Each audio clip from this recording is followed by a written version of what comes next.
তাহলে মুসলিম সমাজে তিন শ্রেণীর মানুষ আছে। তিন শ্রেণীর মানুষ আছে। যারা মজহাবের মোকাল্লিদ, চার মজহাবের এক মজহাব মানতেই হবে, চার গিয়ারের এক গিয়ারে আপনাকে থাকতেই হবে, হয় হানাফি হইতে হবে, নয় শাফি হইতে হবে, নয় মালিকি হইতে হবে, নয় হাম্বেলি হইতে হবে। হ্যাঁ, এই কথা তাদের দাবি, আর এটা ফরজ, আবশ্যক হইতে হবে তাদের কথা। এটা বলে যে চারের একটা হলেই হয়, কিন্তু যখন বাংলাদেশে যাবেন, ভারতে যাবেন, আর ওখানে যারা মেজরিটিতে আছে তাদেরকে যদি বলেন যে ভাই আমি এইরকম করে নামাজ পড়বো, আপনি ওই রকম পড়ছেন, আপনি হানাফি মজহাবে নামাজ পড়ছেন, আমি শাফি মজহাবে, আমি রফায়দান করে নামাজ পড়বো, সূরা ফাতিহা পড়ে নামাজ পড়বো, হ্যাঁ আমি বুকের উপর হাত বেঁধে নামাজ পড়বো, তো আপনার সেখানে স্থান আছে? বাস করতে দেবে? দেবে? মুখে তো বলছে যে চারটাই ঠিক, চার মজহাবই হক। চার মজহাব হক, তো আপনি যদি হানাফি তরিকে নামাজ পড়তে পারেন, তো আমি শাফি হয়ে পড়লাম, অসুবিধাটা কি? আরেকজন হাম্বেলি নামাজ পড়লো, অসুবিধাটা কি? হ্যাঁ, আরেকজন মালিকি নামাজ পড়লো, অসুবিধা কি? সবাইকে স্বাধীন ছেড়ে দেন, যেমন পারছো করো।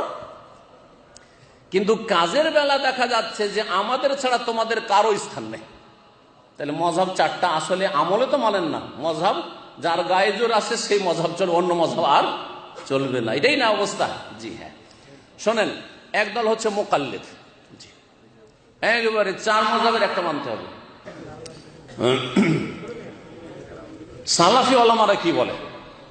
সালাফি ওলামারা ওটাই বলে যেটা কোরআনে কারিমে আছে, রাসূলুল্লাহ হাদিসে আছে। কোরআনে কারিমের কোন আয়াতে আছে যে একটা মাযহাব মানতে হবে? আছে কি? দেখাতে পারবেন যে এক মাযহাব মানতে হবে? না, কোথাও নেই। নবী করিম সাল্লাল্লাহু আলাইহি ওয়াসাল্লামের একটি হাদিস আছে যে চার মাযহাবের এক মাযহাব মানতে হবে আপনাকে? আছে কোন হাদিস? ভবিষ্যৎবাণী করেছেন? না।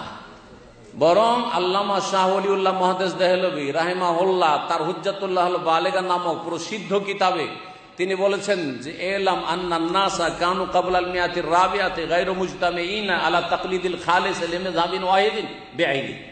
শুনে রাখো যে চতুর্থ শতাব্দী পর্যন্ত, তার মানে 300 বছর পার হওয়ার পরে চতুর্থ শতাব্দী শুরু হয়, তাই না? চতুর্থ শতাব্দী পর্যন্ত এই উম্মতে মুসলিমার জনগণ গায়রু মুজতামিঈনা, তারা একমত ছিলেন না আলা তাকলিদিল খালেসে, যে নির্ভেজাল তাকলিদ করতে হবে, কোন একটা মজহাব মানতে হবে, লিমাযহাবিন ওয়াহিদিন বিআইনি, যে একটা মজহাব অবশ্যই মানতে হবে, এইরকমটা ছিল না।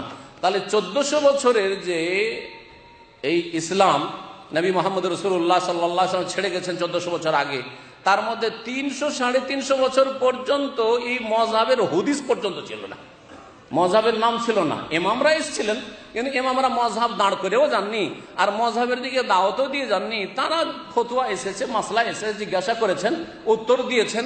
পরবর্তীকালে লোকেরা একজন ইমামকে মানা শুরু করলো যে না, তার ফতোয়াগুলি শুধু মানবো। এইভাবে যুগের বিবর্তনে মজহাব পয়দা হইল না। আল্লাহ পয়দা করেছেন, নির্দেশ দিয়েছেন, সৃষ্টিগতভাবে আল্লাহ করেছেন, কিন্তু আল্লাহ না নির্দেশ দিয়েছেন মজহাব মানার, না রাসূলুল্লাহ সাল্লাল্লাহু আলাইহি ওয়াসাল্লাম উপদেশ দিয়েছেন, অ্যাডভাইস করেছেন মজহাব মানার, বরং যুগের বিবর্তনে এই মজহাব জন্ম নিয়েছে। যারা এই মজহাব ফলো করে তারা বলে যে চারের একটা মানা বাধ্যতামূলক, মানতে হবে, না হলে আপনি গুমরাহ হয়ে যাবেন। তাহলে সাহাবাই কেরামদের যুগে বলবেন, সাহাবাই কেরামদের যুগে সরাসরি রসুলকে পেয়েছেন তারা সাল্লাল্লাহু আলাইহি ওয়াসাল্লাম।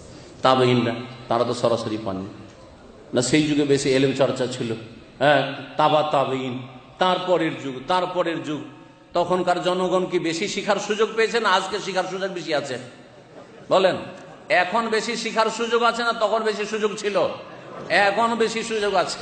জি, এখন আপনার কম্পিউটারে বিশাল লাইব্রেরি রাখতে পারবেন। হ্যাঁ, এখন যে কোনো ইসলামিক বুক, হাদিসের কিতাবগুলি কমপক্ষে তো আপনার কাছে যে কোনো ভাষায় পেতে পারবেন আপনি। কিন্তু তখন হাদিসের কিতাবগুলিও সংকলন হয়নি, একটা হাদিসের জন্য কোথায় কোথায় ছুটে যেতে হয়েছে মুহাদ্দিসিনদেরকে তলাশ করার জন্য। তাহলে কত মুশকিল ছিল ইলম হাসিল করা। তারপরেও তারা এক মজহাব মানেননি, যে একটাই মজহাব শুধু মানতে হবে, তারপরে তাকলিদকে ফরজ করে দেন। সালাফি ওলামারা বলে যে না, মজহাব ফরজ না, ওহী মানা ফরজ। কি মানা ফরজ? ওহী মানা, কোরআন এবং সুন্নাহ মানা ফরজ। তবে সমস্ত ওলামাদের শ্রদ্ধা এহতেরাম রেখে, সমস্ত ইমামদের এহতেরাম সম্মান শ্রদ্ধা রেখে, বহাল রেখে। আমি একটি কথা মাঝে মাঝে বলি, আবার বলছি, যে যারা একজন ইমামকে মানে, যে ইমামকে মানে তাকে বেশি সম্মান করে না করে না, তাকে বেশি মহব্বত করে না করে না, এটা অস্বীকার করার কিছু নেই, ঠিক না? যদি একজনকে মানেন তো তার ভক্ত আপনি, এতে কোনো সন্দেহ নেই।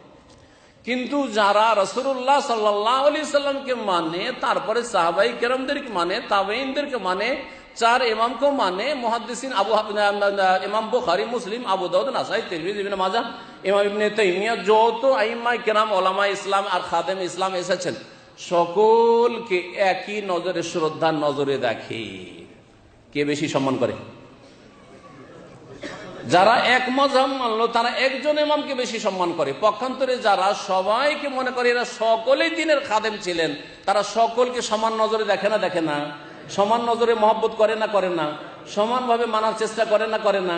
যে হক যার কাছ থেকে পাই, হক যখন আবু হানিফা রাহিমাহুল্লাহ থেকে পাবো তার কাছ থেকে নেব, হক যখন ইমাম শাফি থেকে পাবো শাফির কাছ থেকে নেব, হক যখন আমি ইমামে মালিক থেকে পাবো তার কাছ থেকে নেব, হক যখন ইমাম আহমদ বিন হাম্বলের কাছে পাবো রাহিমাহুল্লাহ জামিয়ান তার কাছ থেকে নেব, হক যদি দেখি যে ইবনে তাইমিয়া রাহিমাহুল্লাহর কাছে তার কাছ থেকে নেব, যার কাছে হক পাবো তার কাছ থেকে নেব। কারণ উদ্দেশ্য আমাদের হচ্ছে কাকে মানা?